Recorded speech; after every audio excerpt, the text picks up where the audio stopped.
Yo peeps, this is Captain Crunch coming at you with another build that I've been working on for quite some time. This is the mostly completed blast and crit build that I've been working on for a while. I say mostly completed because I am still waiting for some items to drop, such as decorations that I just don't have access to right now. But for the most part, it is built out, and I'm going to go ahead and share a little bit here about the armor and so on. So let's kind of get into it here. I'm actually going to go in here, change equipment. So check it out. I've actually got the Bezel Hawk Rook Slayers. Those are fully upgraded. The Master's Charm. That way I can get some, let me see, what do I got? Critical Eye here. I got the Vitality Mantle, Apothecary Mantle, the Strategist Spectacles, Kushala Sista Beta, Kaiser Van Braces Alpha, Kaiser Coil Alpha, and Kaiser Greaves Alpha. So let's get into it. So over here with the Rook Slayers, I chose these for a couple reasons. One, they only take 2 points in Handicraft to really get any decent amount of white sharpness. Actually, I believe you get white sharpness with a single point in Handicraft, but having 20 units versus the 10, meaning 20 attacks striking versus 10 attacks striking, makes a big difference in how long the white lasts in given conflict. You know, some of the pieces, the way they worked out, it was just easy to get 2 points, so that's kind of how that worked out. But I chose this weapon also because if you take a look, it's got 288 attack. I really don't have a lot of points in attack boost, but for the raw damage factor on this weapon, it is really, really good. It does come with some negative affinity, not a lot, but with the build right now, I sit static at a 15% affinity and 190 blast element. One of the things I'm mostly working towards on this build is checking out whether it's worth it to go for the Zora Magdaros weapon, or if it's better to do the Fire and Ice. Not really sure which ones I like more, but so far the Bezel Hawk or the Bezel Hawk Rook Slayers are what I really quite enjoy. The Vitality Mantle, you know, given there's no real defensive abilities on here, I like having this so I can get a little bit more aggressive and really just lay into some mobs. And the Apothecary Mantle. This is a key part of the build here. Totally underestimated mantle. I don't really see anyone else using it. I don't feel like anyone really uses status effects. This has become one of my favorites, and if you guys don't know what it does, it is incredible. Normally 1/3 of your attacks will strike and cause a status affliction or do the status damage. But when you have the Apothecary Mantle up, it actually does every single hit inflicts the status.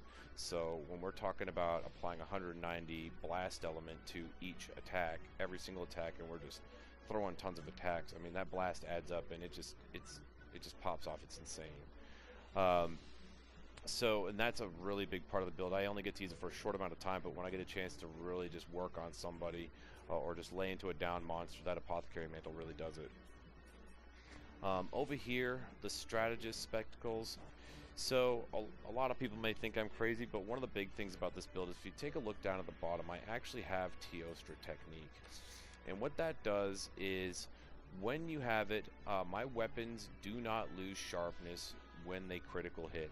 So every critical hit I perform, my weapon doesn't count as though it hit anything. So that white sharpness, those 20 units of white sharpness, last a long time. So not only that, that also means that I'm going to be doing 125% damage on those hits.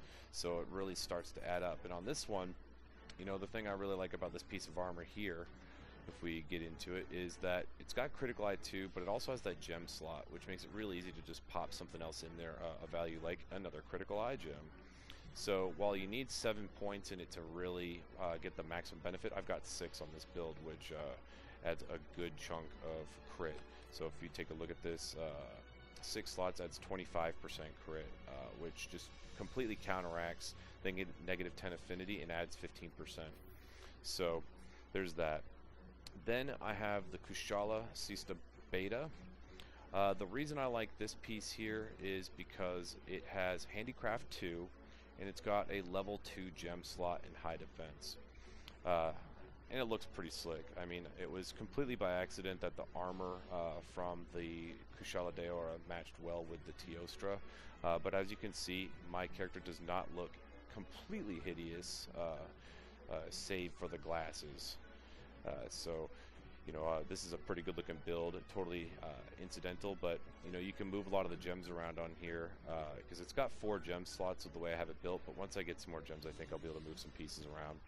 But just an overall good piece, getting that handicraft 2 for the white sharpness, just huge. The Kaiser Van Braces, gotta have this because with the Kaiser Van Braces, we've got weakness exploit 2, and that means with another gem, I'm able to go ahead and get all the way to the weakness exploit 3. I was fortunate enough at some point to have received a weakness exploit decoration, making it so that I have a lot more flexibility in where I get it from rather than just the Dragon King's eye patch. The Kaiser Coil. This right here is providing me with 2 points of my blast attack, or actually the weakness exploit comes from this, so I didn't even have to gem it this time. I completely forgot about that. But the blast attack just helps us stack some more of that blast on there, but it's also the second piece in the Kaiser set allowing me to get the Teostra technique. And then lastly, we have the Greaves, which applies the 3rd point of blast attack I need and 2 points in latent power. I actually fought around with this quite a bit and really wanted to have more in latent power just for that, solid minute and a half of having, 50% additional crit and 50% stamina reduction, but it just didn't seem to, you couldn't plan around it, and it was, it would trigger and then it just didn't seem like it ever happened at the right time, so it's kind of a nice little bonus in there to get for free, but not necessarily the end-all be-all. So that is the actual breakdown of the build. So let's take a look at the decorations real quick.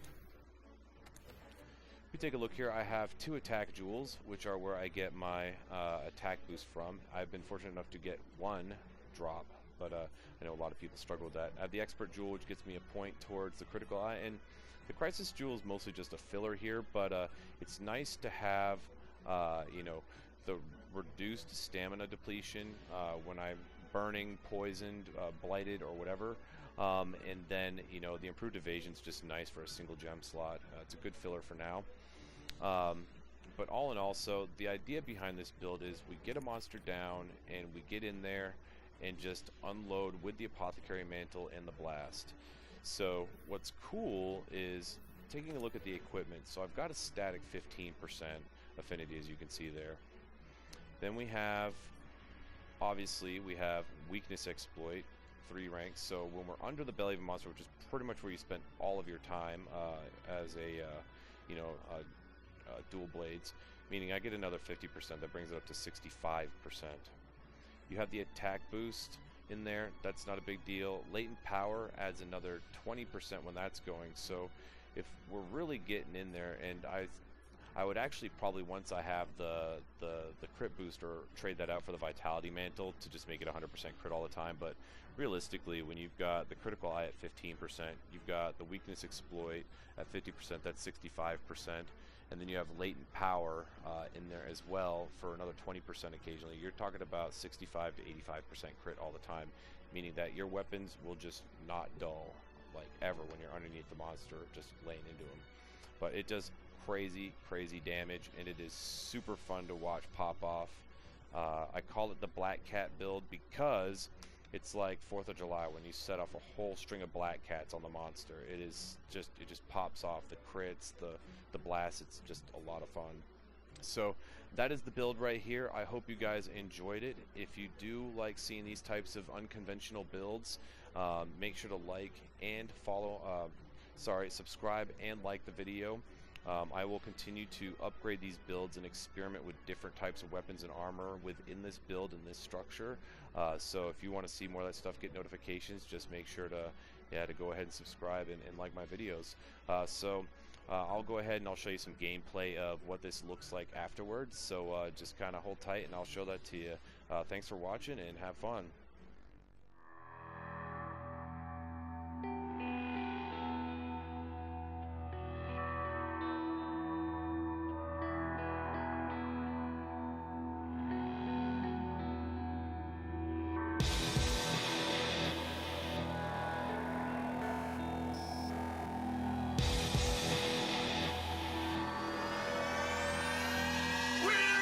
Control.